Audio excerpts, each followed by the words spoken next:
Bonsoir, mesdames, messieurs, bonsoir à tous. Le sang sauve des vies et tout le monde peut aider à sauver des vies. 5e numéro de l'émission Grand Dossier, nous allons débattre ce soir d'un sujet ultra sensible, celui de la transfusion sanguine. Selon les spécialistes de la transfusion sanguine, au Congo, toutes les 3 minutes, un malade a besoin d'être transfusé.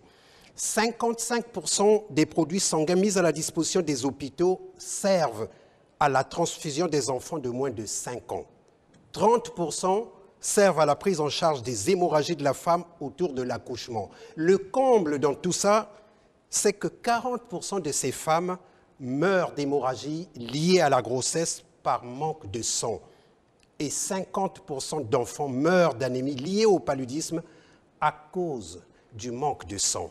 Pour garantir l'autosuffisance nationale en produits sanguins selon les standards internationaux, il faut qu'au moins 1% de la population congolaise donne régulièrement du sang, soit un ratio d'au moins 10 dons de sang pour 1000 habitants. Or, aujourd'hui, ce ratio n'est que de 4 dons pour 1000 habitants, faible, trop faible. Conséquence, s'offrir une poche de sang dans nos hôpitaux relève souvent du parcours du combattant.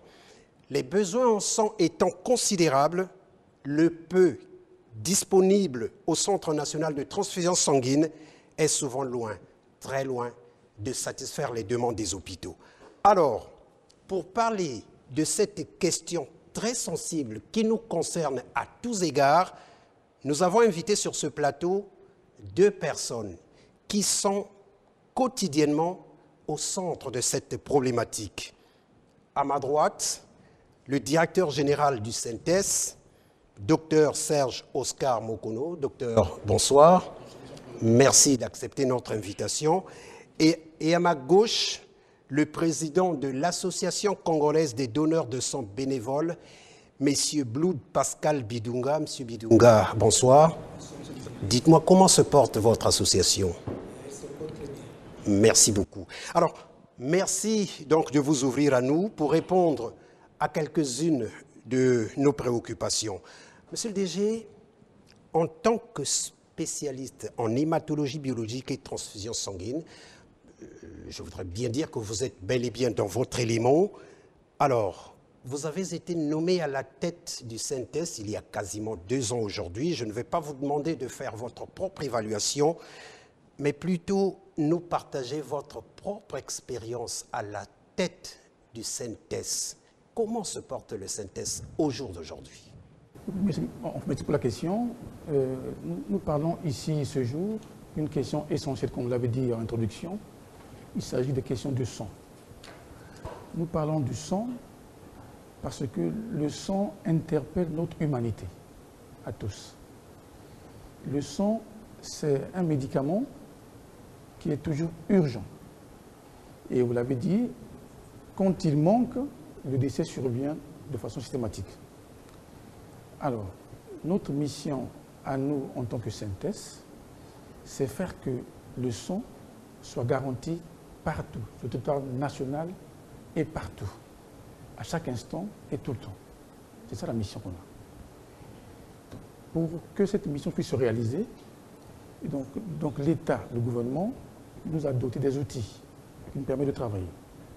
D'accord? Il y a plusieurs outils, on en parlait au cours de l'émission. Nous avons aussi des associations qui nous aident à collecter le sang. Il faut savoir que depuis quelques années, l'espérance de vie du Congolais monte. Et les maladies qu'on appelle les maladies chroniques non infectieuses aussi augmentent. Et ces maladies nécessitent, disons, augmentent la part de la demande en produits sanguins. Vous l'avez évoqué. Nous avons des enfants qui font le pardonning paluste, qui sont transfusés. Nous avons des bronchitaires, plusieurs maladies, des hémopathies, ainsi de suite. Et à cela s'ajoutent des maladies chroniques non contagieuses, notamment la prise en charge des cancers on fait tout le reste, le dialyse, ainsi de suite. Nous y reviendrons, Monsieur le DG. Ce que je voudrais savoir, à votre avis, est-ce que le CNTS joue véritablement le rôle qui lui avait été dévolu au moment de sa création, en 1994? Oui, alors, c'est dans la suite, en fait. Il faut que c'est une évolution dynamique. D'accord? Nous avons un impératif que le sang ne manque pas. Et nous devons pour cela avoir la connaissance des besoins réels en produits sanguins. D'accord? Je vous ai dit que les besoins augmentent sans cesse. Si on prend la carte d'évolution des collectes de sang, depuis 2014, il y a une évolution croissante en termes de dons récoltés auprès des donneurs. À titre d'exemple, nous sommes passés en 2014 à environ 55 000 dons collectés par an. Nous sommes à 95 000 en 2018. Il y a un accroissement conséquent. Malgré cet accroissement, on n'y est pas encore. Ça veut dire qu'il y a une partie de monde qui n'est pas satisfaite. C'est-à-dire qu'il faut qu'on peut se rapprocher. Quand on fait des estimations à peu près, il nous faut à peu près autour de 120 à 150 000 dons par an. On est à 95 000. Ça veut dire qu'il faut qu'on travaille encore plus, comme on a commencé à le faire, de façon à atteindre cet objectif de 150 000 dons par an. Monsieur Bidunga, vous êtes le président de l'association des donneurs de sang. Le sang sauve des vies et tout le monde peut aider à sauver des vies, n'est-ce pas? Si, c'est vrai ce que vous dites, monsieur le journaliste. D'abord, notre devise dit « sang donné, vie sauvée ». Donc, nous nous attelons à ce que le sang ne puisse pas manquer. Et cela, on ne peut pas le faire seul. Parce que nous sommes des pourvoyeurs de notre partenaire privilégié, le CNTS, mais on ne peut pas, sans le CNTS, travailler. C'est-à-dire, on n'a pas de poche de sang, on n'a pas les réactifs, tout ça. Donc voilà pourquoi nous sommes condamnés à travailler avec le CNTS. Mais nous, notre devoir numéro 1, c'est de pouvoir sensibiliser toute la population congolaise d'adhérer à cette culture de don de sang. C'est vrai, c'est difficile par rapport à ce qui se passe sur le terrain, mais avec les moyens de bord, tant bien que mal, on essaie un peu de faire quelque chose pour satisfaire la population. 55% des produits sanguins servent à transfuser des enfants de moins de 5 ans, 30% pour la prise en charge des hémorragies de la femme. C'est énorme. C'est effectivement énorme et ça fait froid dans le dos. C'est froid dans le dos parce que vous savez que la femme, il n'est pas normal au XXIe siècle qu'une femme qui donne vie perde la vie en même temps. Et ce n'est pas normal. Et donc, on a fait un travail épidémiologique important de recueil des données qui font qu'aujourd'hui nous connaissons ces données. Alors ça veut dire quoi en termes de conséquences? Ça veut dire que le CNTS est un levier important qui permet d'impacter positivement l'indicateur de santé. Alors ça veut dire qu'en termes plus simples, vous l'avez évoqué, si le sang est disponible tout le temps, 50% des décès des enfants sont évités. En point épidémiologique, l'impact est très important. Ça, c'est un élément vraiment, il faut qu'on insiste, il faut qu'on l'explique vraiment. Si le sang est disponible tout le temps, 40% des femmes ne perdent pas la vie. En termes de gains d'impact épidémiologique, c'est très considérable. Donc, ça veut dire que tous nos efforts doivent aujourd'hui nous permettre à ce qu'on arrive à un niveau de production conséquent, de façon à rattraper tous ces indicateurs de santé que l'on a cités, 40% pour les femmes enceintes, 50% pour les enfants qui meurent pendant une paluste. Je vous propose de suivre ce reportage du terrain réalisé par nos reporters Diop Mbungu, Cyprien Banikwa et Prince Kouéné, et on se retrouve tout de suite après pour le débat.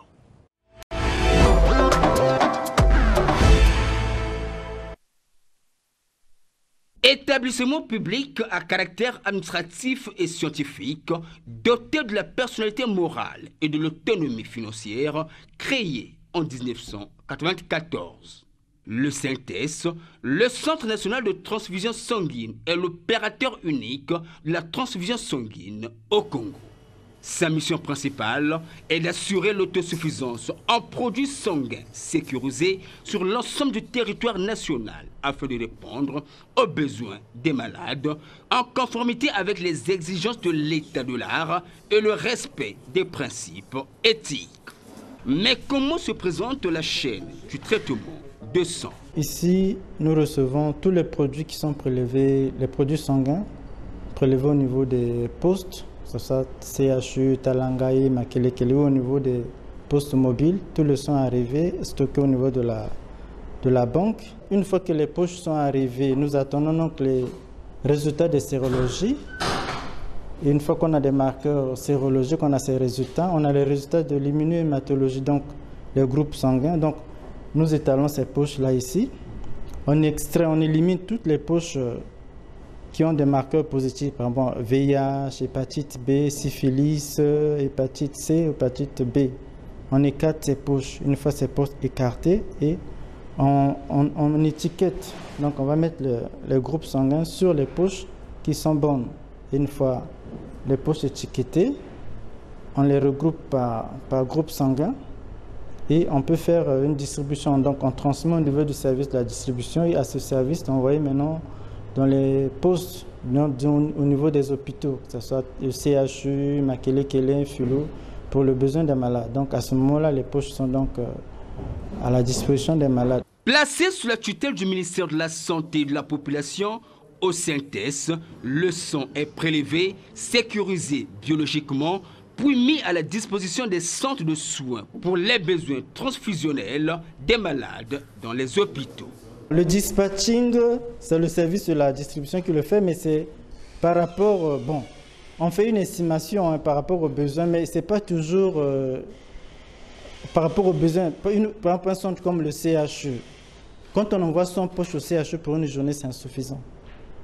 Vous voyez? Donc on essaie de voir par rapport à la capacité de l'hôpital. Par exemple, Makelekele, on estime, on peut envoyer au moins 30 poches par jour à Makelekele, et le CHU c'est autour de 80, 100 poches. Mais c'est toujours pas suffisant. Donc on voit un peu, par exemple, Makelekele, Talangaï, Blanche Gomez, on voit un peu la capacité, la demande. Là où la demande est un peu plus pressante, on envoie aussi un peu plus. Là où la demande est moindre, on envoie un peu moins aussi. Mais la rareté du sang fragilise cet organe. Guy Elinga, chef de service au niveau de la préparation des produits sanguins, dresse la liste de quelques donneurs. Il faut noter qu'au niveau de notre pays, on n'a pas la culture de faire le don de sang.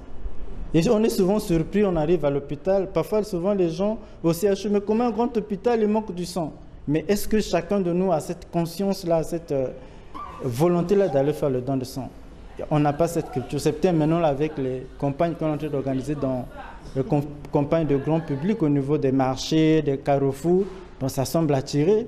Mais certains, il y a des gens parfois, vous lui faites la sensibilisation, il accepte, mais pour faire le don de sang, il se retire. Parfois on a déjà prêté la poche, il fouille, il part pour lui. Et donc c'est cette culture-là, il faut faire beaucoup de sensibilisation, surtout des émissions au niveau de la radio, la télé, je pense des panneaux publicitaires, même dans le carrefour. Je pense que ça va susciter cet engouement. Sinon, on a plus besoin, il y a moins de donneurs et il y a plus de demandes. Responsabilité partagée.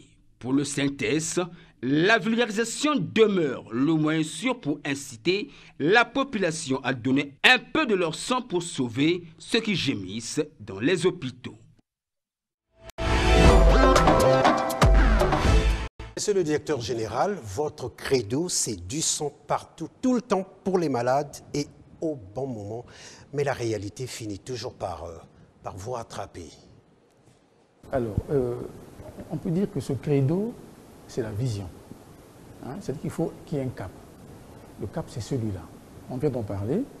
Nous devons améliorer l'indicateur de santé, la mortalité des enfants, des femmes enceintes et autres.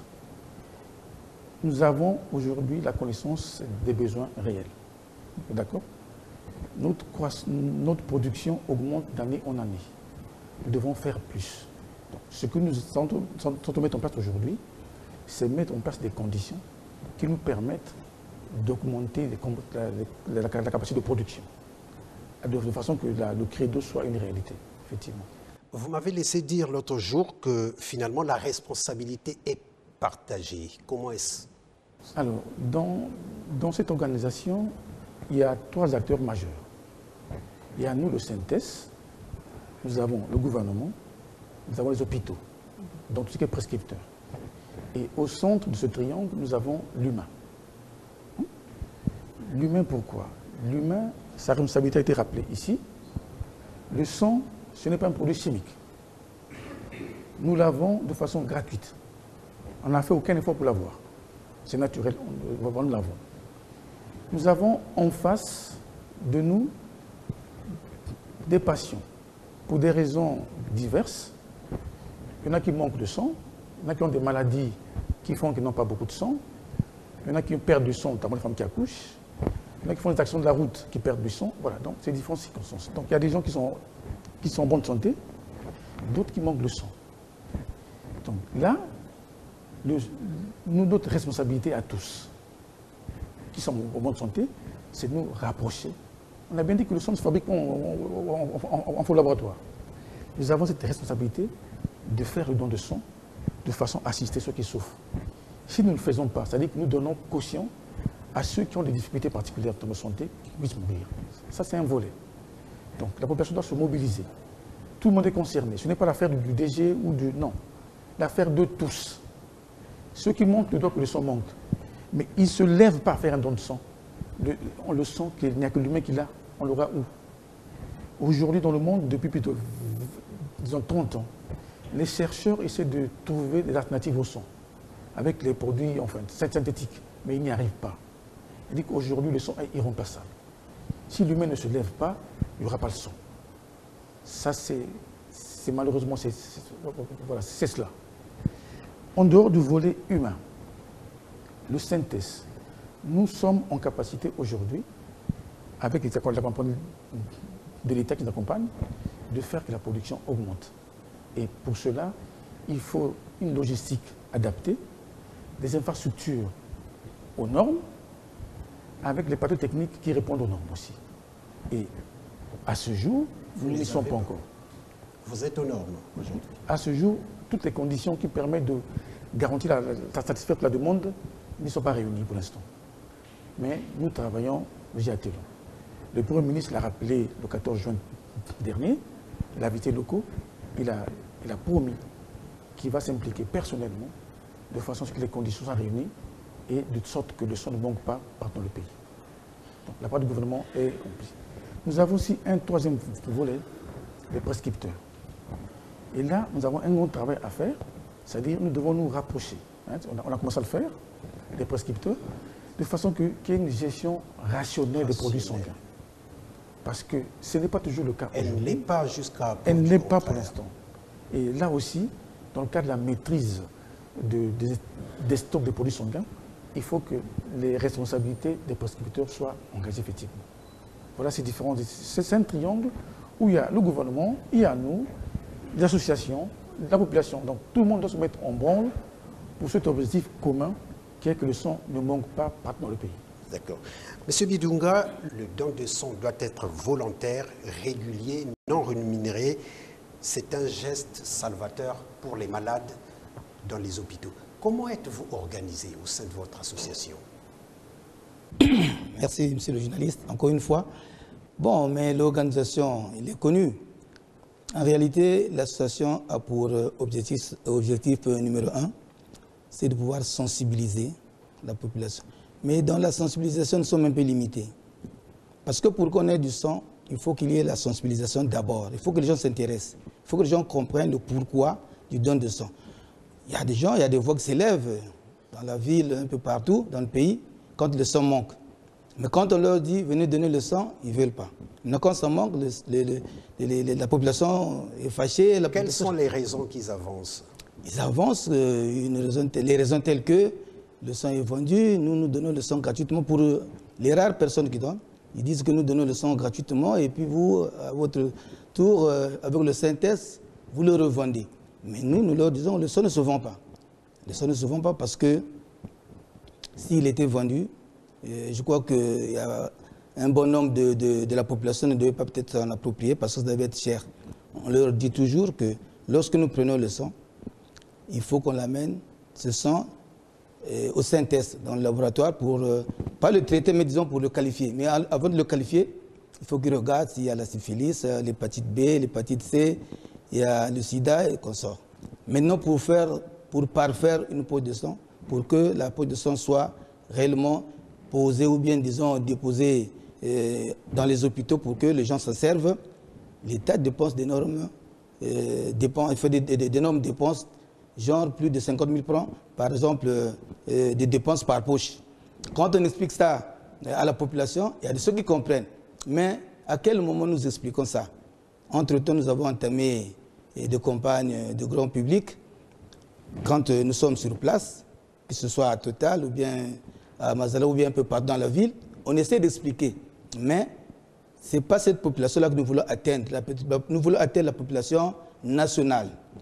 Donc voilà pourquoi, si vous pouvez me donner l'occasion, ici, de pouvoir peut-être plaider notre cause, la cause de nous, que nous voulons sensibiliser. Nous sensibilisons, mais notre sensibilisation ça est limitée, elle s'arrête quelque part. Donc si seulement l'État pouvait penser à nous, pour pouvoir nous donner les mains libres, pour que nous ayons au moins des espaces médiatiques, que ce soit à la radio, à la télévision, pour qu'on explique à la population dans les deux langues nationales, en Kituba et en Lingala par exemple, et en français. Des espaces que nous voulons hebdomadaires. Par exemple, dans la semaine, si on peut passer 1 à 2 fois, ce serait mieux. Là, au moins, on pourra atteindre le plus grand nombre de la population et on pourra peut-être, disons, remédier à cette situation de pouvoir abandonner, de pouvoir ne pas être donneur comme nous. Donc, je crois que... Qu'est-ce qu'il faut faire pour s'inscrire comme donneur de sang au sein de votre association? Bon, il n'y a pas, disons, un miracle, si vous voulez, si je peux parler ainsi, du fait que vous quittez votre maison. Parce que nous voulons, parce qu'il y a 2 sortes de donneurs de sang, monsieur le journaliste. Il y a les donneurs familiaux, donc des donneurs occasionnels que nous ne voulons pas, et des donneurs volontaires. Un donneur volontaire, c'est celui qui quitte la maison. Il pense que bon, quand je vais donner mon sang, c'est pour aider la population, c'est pour sauver des vies humaines. Il quitte sa maison par rapport à son lieu d'habitation. S'il est, par exemple, dans la zone sud, il peut aller à Makelekele. Il va donner son sang. Et après, il attend quelques semaines pour prendre les résultats. Celui-là, c'est le bon. Maintenant, les donneurs familiaux, c'est quand un parent est malade, on a pris une poche quelque part, par exemple au CHU, ou bien à Makelekele, ou encore à Telangaï, il faut peut-être rembourser. Et c'est ce donneur-là que nous appelons les donneurs familiaux. Ce n'est pas de bons. Parce que ceux-là, c'est des donneurs occasionnels. On ne sait pas est-ce que réellement ils entretiennent leur corps, réellement est-ce qu'ils sont conscients que le sang que nous donnons est pour sauver. Parce que celui-là, il peut avoir des maladies, il ne se contrôle pas. Donc ce n'est pas son problème. Or, normalement, les donneurs bénévoles, comme nous autres là, c'est des donneurs qui se contrôlent. C'est des donneurs qui doivent donner le sang. Si vous êtes un homme, si vous avez commencé à donner en janvier, vous donnez toute l'année au moins 4 fois. Si vous êtes une femme, vous donnez au moins 3 fois. Parce qu'un homme, quand il donne le sang, il faut faire passer 3 mois. Et une femme, c'est faire passer 4 mois pour donner encore. Donc, Monsieur le directeur général, apparemment, il y a trop de mauvaises perceptions autour du don de sang. Alors, ça c'est une question essentielle, qui ne date pas d'aujourd'hui, qui date depuis les temps bibliques. Alors, si on prend les Israélites, ils croyaient que l'âme est dans le sang, d'après les textes bibliques. L'âme est dans le sang. Donc, apparemment, il y a des interdictions. Le fait de manger la chair, il leur était interdit de manger la chair avec le sang. Parce que la vie, l'esprit est dans le sang biblique. Et cela ne s'est pas arrêté là. Si on prend l'Égypte antique, c'est même pratique. Si l'on prend tout ce qui est arène des Romains au 1er siècle, notre ère, c'était pareil. Dans les arènes romaines, des gladiateurs qui se livraient au combat en fait barbare, la population s'activait à attendre un vaincu et il se précipitait sur le vaincu pour boire son sang parce que dans le sang il y avait des vertus de force, de puissance et de magie. Voyez-vous, ce sont ces éléments de tradition, de croyances, de tabous, qui enveloppent aussi une partie du fait que les gens n'adhèrent pas facilement au don de sang. Les philosophes, pareil. Si nous prenons, par exemple, l'empereur romain Galien, qui était disciple d'Aristote, pareil. Aristote dit, voilà, il y a une dualité entre le corps et l'âme. Et cette âme se trouve dans le sang. Perpété par Platon, pareil, et voilà, ainsi de suite. Donc, tout le long des histoires, il fallait attendre l'arrivée de Descartes, par exemple, qui est arrivé à dire, non, cette théorie de dualité entre le sang, entre l'âme et le corps, n'a pas lieu d'être. Deux choses différentes. Le corps, c'est une mécanique, et le sang, il n'y a rien dans le sang, il n'y a pas d'âme, il n'y a pas de vie. Voilà. Donc, c'est toutes ces questions philosophiques. Et nous, dans nos traditions ici locales, je ne sais pas si ils sont inspirés de toutes ces discussions au travers des siècles, mais nous, ici au Congo, c'est pareil. Il y a des donneurs qui vous disent que dans mon sang, il y a des choses. Donc, si je vous donne mon sang, vous prenez mes puissances, vous prenez je ne sais pas quoi, il ne me reste plus rien. Je veux bien, mais il y a mes trucs dans le sang. Et voilà, pour ce faire, j'ai pris un jour un donneur, j'ai dit, écoutez, vous venez avec moi, on va faire un prélèvement simple, pas un don de sang, un prélèvement simple. On va aller au microscope et regarder si on peut voir les choses dont vous parlez au microscope. Et en l'emmenant, il a fait la démarche, on a montré, effectivement, il a vu que les cellules, les globules blancs, les globules, ainsi de suite. Donc, voyez-vous, ce sont toutes ces croyances qui enveloppent le fait que les gens n'adhèrent facilement au don de sang. Dans la sensibilisation, nous devons expliquer ces choses-là. Nous devons les approcher pour pouvoir les expliquer. Ça, c'est un élément. L'autre élément qui est évoqué par M. Bidunga, c'est que le sang est vendu. Non, le sang n'est pas vendu. Pourquoi il n'est pas vendu? Le sang, vous savez que l'humain, c'est complexe. Avec ses maladies, avec tout ce qu'on ne voit pas, c'est une enveloppe. Une fois que le sang, on le prend, nous devons nous garantir qu'il est assez sûr pour qu'il soit transmis à quelqu'un d'autre. Élément important. Et pour cela, nous avons des exigences et des normes à respecter. Il n'y a pas plus de normes, plus d'exigences qu'en transfusion sanguine. Parce qu'on travaille sur le sang humain. Et nous devons nous garantir que toutes ces étapes ont été respectées pour dire enfin que le sang peut servir à un patient. Donc, ça, c'est un élément important. Et pour y arriver, il faut beaucoup d'investissements, beaucoup d'équipements, beaucoup des intrants. Et si on fait le compte, à la fin, qu'une poche est produite, combien elle coûte, le compte n'y est pas. Le président de la République, notamment, avait donc demandé, et quand il a eu connaissance des coûts, dit que ce n'est pas possible qu'un Congolais qui soit transfusé paye 55 000 francs pour poche de sang. Ce n'est pas possible. On va mettre un forfait qui correspond à 10% de sa valeur réelle. Donc ce que les patients donnent à l'hôpital, c'est que 10% de sa valeur réelle. Ça veut dire quoi? À chaque fois que nous produisons une poche de sang, nous perdons 90% de sa valeur. 90% d'emblée. Et ce gap de production est garanti normalement par l'État qui doit apporter les subventions pour qu'on puisse y arriver. Donc, le sang a besoin de beaucoup de moyens, parce qu'il y a beaucoup d'exigences, parce qu'il y a beaucoup de normes. Le 14 juin dernier, à l'occasion justement de la Journée mondiale du donneur de sang, le Premier ministre, en terminant son discours, avait émis un mot d'ordre: devenons tous donneurs de sang et faisons rentrer le don de sang dans notre culture de vie et dans notre quotidien. Fin de citation. Qu'est-ce que vous en pensez? C'est exactement cela. Le Premier ministre, nous avons la chance de l'avoir parce qu'il est sensibilisé aux questions du sang. Il est très sensible à ces questions. Donc, il s'agit de quoi? Il s'agit de ce dont on parle depuis quelque temps, c'est que la population doit se lever, tout le monde doit devenir donneur régulier et volontaire. Il y a une date que l'OMS avait fixée, la conférence de Melbourne, d'accord, en 2018. Il faut que nous puissions nous affranchir du don de remplacement, du don familial. Parce que c'est un don, sur le plan épidémiologique, qui a un risque infectieux plus important qu'un don volontaire. Donc ça veut dire quoi? Ça veut dire que d'ici 2020, il faut que nous arrivions à avoir que des donneurs réguliers, volontaires. Voilà l'objectif fixé par l'OMS. Mais pour l'instant, nous n'y sommes pas. Nous travaillons, j'espère qu'on va y arriver avant la date de 2020. Donner du sang pour sauver la vie des autres est un geste salvateur. Tout le monde, ou presque sur ce point, est unanime. Nous avons recueilli des propos de quelques citoyens. Voici leur réaction sur la question.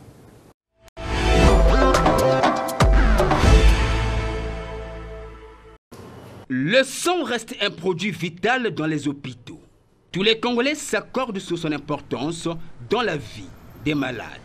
Et quelques témoignages confortent bien ce sentiment. Donner le sang, c'est un acte d'altruisme. Sauver la vie. Car quand on donne son sang, c'est pour sauver la vie. Le don de sang, je crois, doit préoccuper pratiquement tous les Congolais, du nord au sud. Parce que la situation que nous vivons actuellement dans les hôpitaux est très alarmante. Chaque Congolais doit se dire que donner du sang est une vie qu'on redonne à un malade, qu'il soit homme ou femme. Parce qu'actuellement, le maître mot qui règne dans les hôpitaux, c'est le manque de sang. Vraiment, c'est alarmant. Quand quelqu'un manque du sang, c'est pratiquement une personne qui est au bord de la mort. Et nous devrons effectivement avoir dans notre conscience l'esprit effectivement de donner du sang pour sauver les Congolais qui peuvent être utiles pour notre nation, pour la construction de notre nation. Cela attriste quand on voit une personne qui par manque de sang, on le prend d'aller plus vite au CHU et que quelque part il n'y a pas de sang. Ça attriste vraiment. Parce que nous savons que le sang c'est la vie. Il y a de cela 3 ans, j'ai eu mon oncle hospitalisé à l'hôpital militaire à qui on avait transfusé du sang. Et c'était le sang de donneur, mais cela a servi à sauver la vie de mon oncle. Et surtout pour les malades, comme celui-ci en quête du sang pour son traitement. Donner le sang, c'est très important. Parce que de ma part, comme moi je suis malade, et quelqu'un aussi il est malade, il faut que sauver les gens. Et selon moi aussi, je peux donner ça. Il faut faire le tout de donner le sang. Parce que ça peut t'arriver toi-même aujourd'hui, aussi dans ta famille. Ou par exemple, tu es seul ici à Brazzaville. Comment tu vas faire? On va prendre le sang de quelqu'un, soit des amis ou partout là. Voilà, donc si on te demande ça, il faut donner. Pourtant, tous vantent l'intérêt du don de sang. Mais les réticences subsistent encore. Les uns soulignent les questions de croyance. D'autres, par contre, ont peur de leur statut sérologique. Donner le sang pour certains, pour grand nombre de Congolais, trouvent ça que c'est... Surtout qu'avec la pandémie du sida qu'il y a dans le pays, ils se disent, bon, quand je vais aller donner mon sang là-bas, on saura que j'ai ceci, que j'ai ceci. Non. Or que quand vous venez donner votre sang, vous faites par ce devoir civique, vous vous rendez un service. Parce que du coup, on vous donnera les résultats de tout votre contenu sanguin. Si vous avez la syphilis, si vous avez la blénorragie, si vous avez les hépatites B, A, si vous avez même ce qu'on appelle le sida, on devrait vous convoquer, vous éduquer. Mais aujourd'hui, tout le monde doit savoir que chacun de nous était malade qui s'ignore. Mais si on avait peur de donner son sang, on devrait aussi avoir peur d'aller chercher les femmes dans les rues. On devrait avoir peur de ne pas se comporter négativement. C'est vraiment aberrant s'il y a encore des Congolais qui sont réticents sur ce point. La société civile devrait en principe aussi se lever pour essayer de regarder comment donner du sang à certains citoyens qui sont dans le besoin. Parce qu'aujourd'hui, ce qui arrive à l'autre peut aussi arriver à toi demain. Ce qui revient à dire que vous aurez aussi besoin de chercher du sang quelque part. Dès lors que vous êtes réticent pour les cas des autres, alors que deviendrait-il effectivement pour votre cas? Mais la question semble diviser les Congolais. D'un côté, on pointe la responsabilité des pouvoirs publics et de l'autre, c'est la population qui serait à l'origine de la pénurie du sang dans les hôpitaux. Nous les hommes, c'est nous qui mettons nos femmes en état de gestation. Est-ce que trouvions-nous normal qu'aujourd'hui, pour une femme qui vient pour donner la vie, puisse trouver la mort suite à une hémorragie libérale. Ça, non. Je fais une invite à tous citoyens, congolais, étrangers, de venir faire ensemble avec nous cet acte d'altruisme. Le ministère de la Santé doit prendre à cœur cette préoccupation. Quand les gens se donnent à venir en aide à ceux qui ont l'urgence de sang, qu'il y ait les moyens vraiment appropriés qui vont attirer les gens à pouvoir manifester ce geste d'amour. Entre croyances et craintes, la question du don de sang se pose avec acuité. Mais comment garantir la permanence du sang dans les hôpitaux? En tout cas, la problématique reste posée. Mais, Monsieur Bidunga, ces propos-là vous reconfortent à tout point de vue, non? Si, monsieur le journaliste. Mais comme j'ai dit en amont, ça me réconforte, mais ça m'interpelle aussi. Donc il faudrait que le pouvoir public fasse quelque chose dans le cadre de ce que je venais de dire, qu'on nous donne des espaces médiatiques. Parce que là, les gens se plaignent, ils disent qu'il y a des gens qui sont sous-informés. Mais nous ne devons pas seulement attendre la sensibilisation, faire la sensibilisation, par exemple, à la veille d'une collecte mobile que nous devrons peut-être mener ou encore passer quelque part dans une église. Donc, nous voulons qu'il y ait une permanence de communication quand nous aurons cette facilité des médias, à la radio, à la télé. En tout cas, en ce moment-là, on pourra peut-être se frotter un peu les mains parce qu'on pourra peut-être atteindre notre objectif de pouvoir sensibiliser au moins la population congolaise.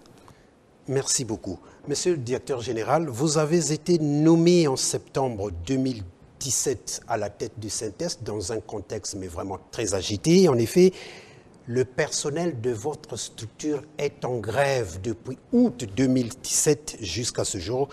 Alors une grève qui a empiré à partir de janvier 2019 pour un service comme le vôtre. C'est quand même extrêmement grave, non? Alors, effectivement, c'est extrêmement grave. Nous avons évoqué les capacités de production déjà, ça c'est un volet. Et si à cela on ajoute la grève, ça complique la situation de plus belle. Et donc depuis août 2017, il y a eu une grève des agents liée aux revendications salariales. Donc la grève a duré et a fait des dégâts, c'est sûr. Puisque la grève, il y avait une exigence de service minimum. Déjà en temps normal, on n'arrive pas à produire pour satisfaire toute la demande. Et si vous y greffez encore la grève, qui limite la capacité de production, on comprend que la situation s'empire. Donc le Premier ministre a pris la question à bras le corps. Il en avait assez, et donc il a pris l'engagement de régler le problème, et c'est ce qui a été fait. Et la grève est levée depuis le 14 janvier 2019.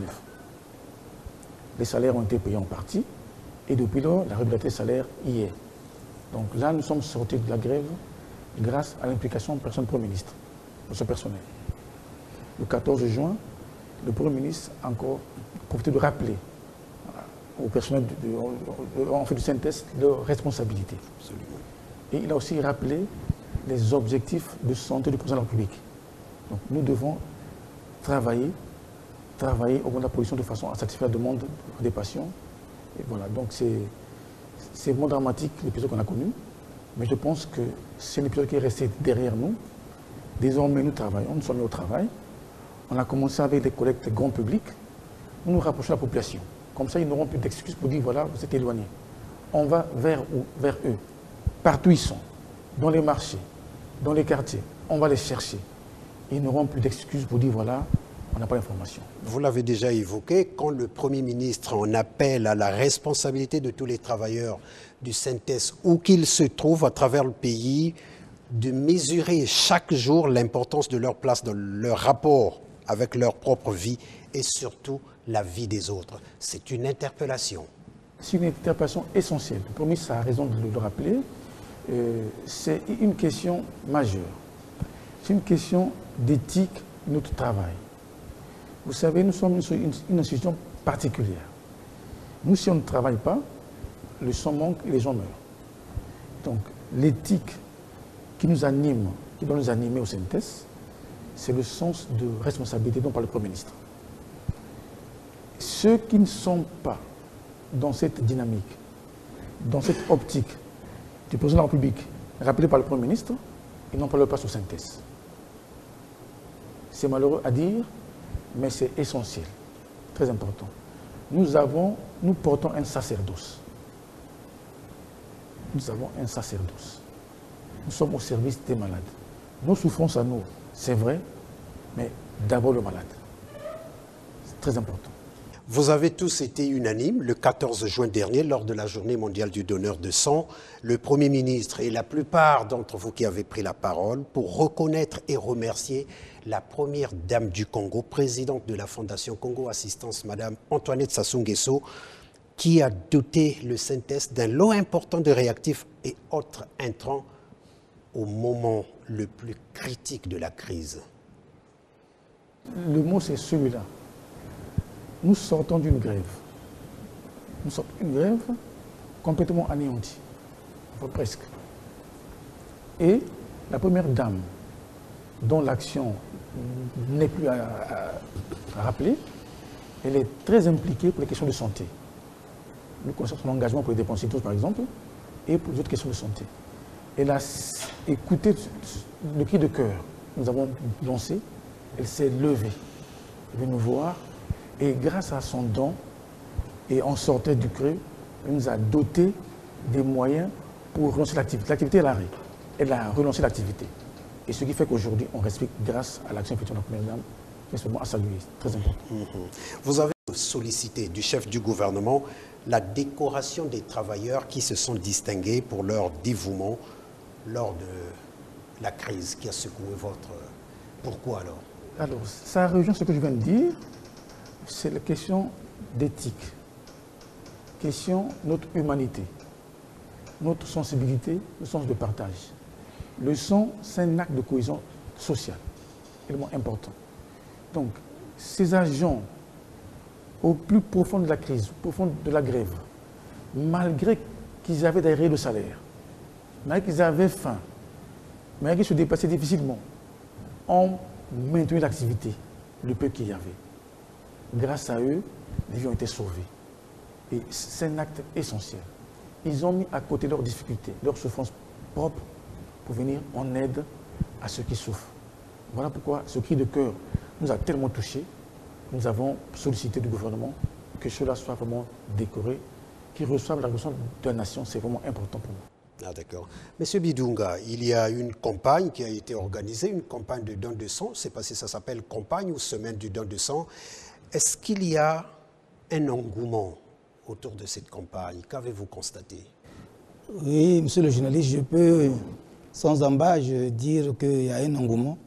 Bon, au fait, au départ, par rapport à ce que vous venez de dire, par rapport à la grève qui a eu lieu, qui a été constatée au niveau de Saint-Est, nous sommes dit, est-ce que vraiment quand nous allons encore nous jeter dans l'Ouest, ça va marcher, tout et tout? Bon, on a tenté notre expérience à Total. Dans les estimations, nous partons avec au moins 1000 poches qu'on devait avoir avant de quitter Total pour les 5 jours. Bon, Dieu a fait que nous puissions avoir 896 poches. Ce n'est pas le moindre. Donc vraiment, nous étions satisfaits. On a tenté la deuxième expérience. Nous étions tout dernièrement à Mazala, au rond-point Mazala. Là-bas aussi, nous avons eu plus de 800 poches. Vraiment, c'est essentiel.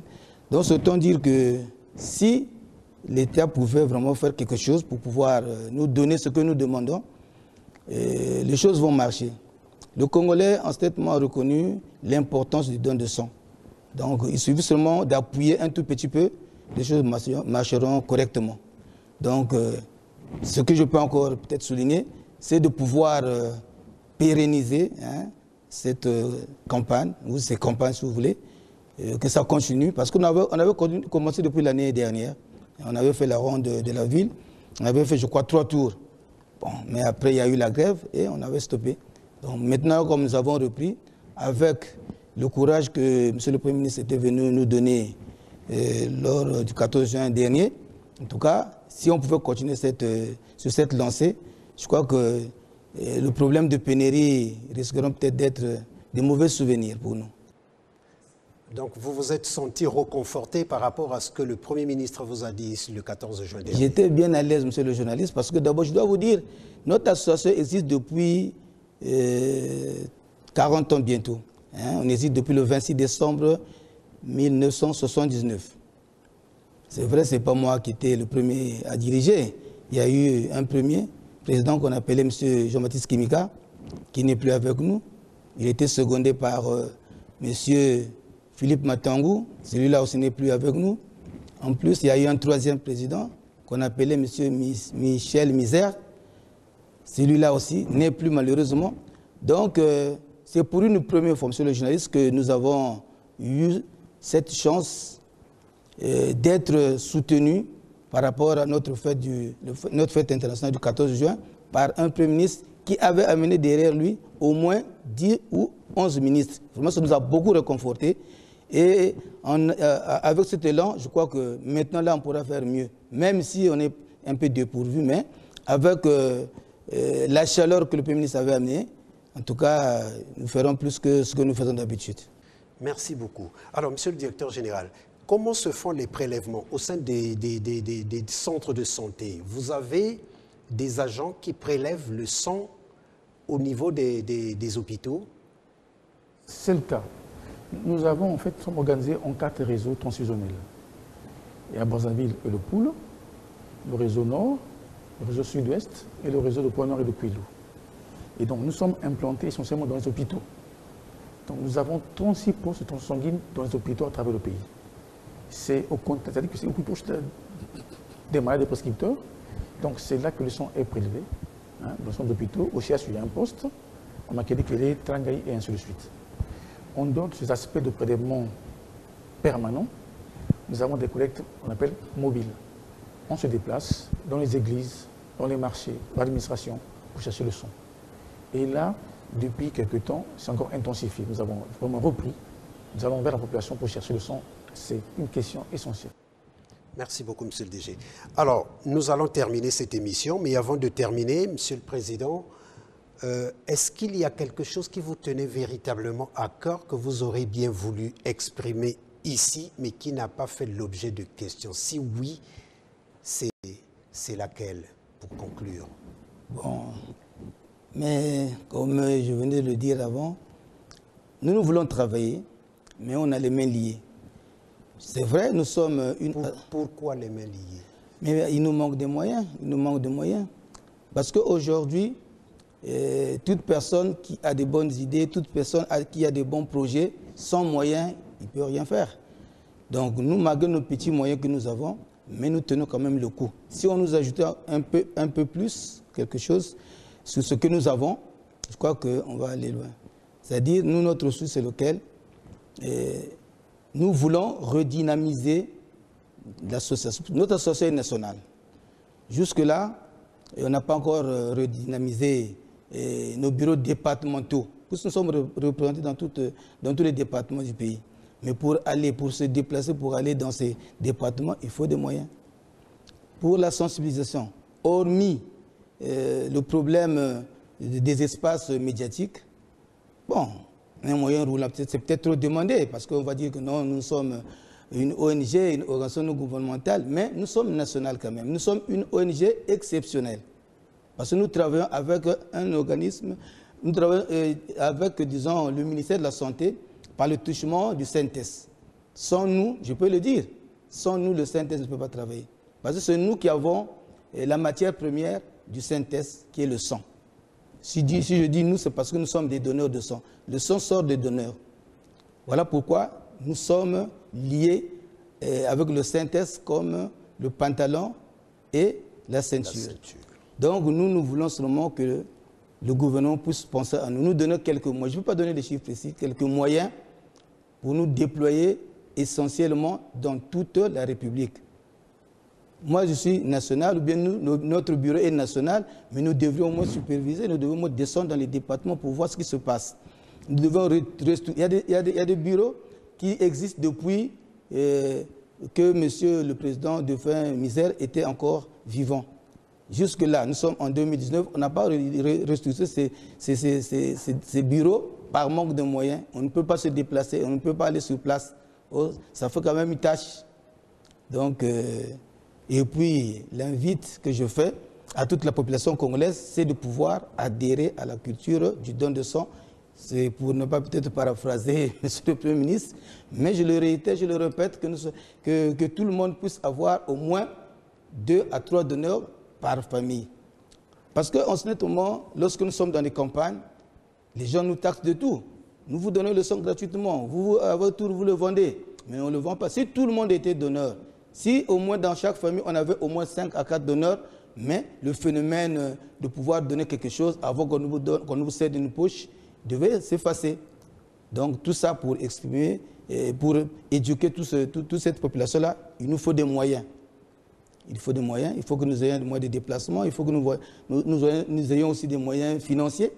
Et là, au moins, on pourra faire notre travail correctement.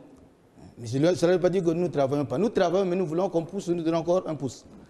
Merci beaucoup. Monsieur le DG, je vous laisse conclure cette émission. Écoutez, merci, M. Maflambomou. Alors, j'aimerais, pour terminer, évoquer quelques aspects. Rappeler que notre objectif, c'est que le sang ne manque pas, qu'il soit disponible partout et tout le temps. Et pour cela, il faut que la population nous aide, vienne vers nous. Les Congolais deviennent des donneurs. Ça devient une culture, un geste, c'est un geste simple. En 10 minutes, le geste est fait. Le geste est anodin, sans risque. Ceux qui doutent peuvent venir essayer l'expérimenter d'eux-mêmes et verront. Donc, si la population ne vient pas nous voir, le sang manquera. Ils n'auront qu'à se plaindre, mais l'objectif ne sera pas atteint. Donc, il faut qu'ils se lèvent. Deuxième élément, le sang n'est pas vendu, j'ai déjà dit, je rappelle. C'est important qu'ils comprennent. Que ceux qui donnent ne correspondent qu'à 10% de sa valeur réelle. Ils le savent, quand ils font des analyses biologiques dans les laboratoires privés, ils savent combien ils payent. Et nous avons des exigences plus importantes. Nous faisons plus de tests, plus de qualifications, et donc le coût monte, mais c'est des coûts incompressibles. Les exigences sont telles qu'on ne peut pas se permettre de mettre le sang à 10% des malades, soit qu'il soit traité. Non. Il faut que nous garantissions ces conditions. Troisième élément, le premier, c'est engager, nous accompagner dans cet objectif. Il va nous accompagner déjà en améliorant les conditions de travail des agents, en renforçant le plateau technique et en faisant de telle sorte que les intrants, notamment les réactifs, les consommables nécessaires aux dons ne manquent pas. Donc nous sommes confiants. Il a déjà fait qu'il le fera. Et de façon que, ensemble, avec les associations, les malades, les prescripteurs et tout le monde, afin que ce défi de sang soit gagné et que tout ce qu'on a connu ne soit qu'une histoire oubliée. Chacun, à titre individuel, peut devenir un donneur de sang dès aujourd'hui et contribuer à sauver des vies. Inciter ses amis et sa famille à donner leur sang régulièrement. S'inscrire comme donneur de sang volontaire, bénévole et régulier. C'est autant de choses qu'on peut utilement faire pour participer à sauver des vies. C'était un plaisir de partager avec vous, Monsieur le Directeur Général. Merci beaucoup. Monsieur le Président de l'Association des donneurs de sang bénévoles, merci. Merci à vous tous qui nous avez suivis. Rendez-vous au prochain numéro Grand Dossier. Excellente soirée. Bonsoir chez vous.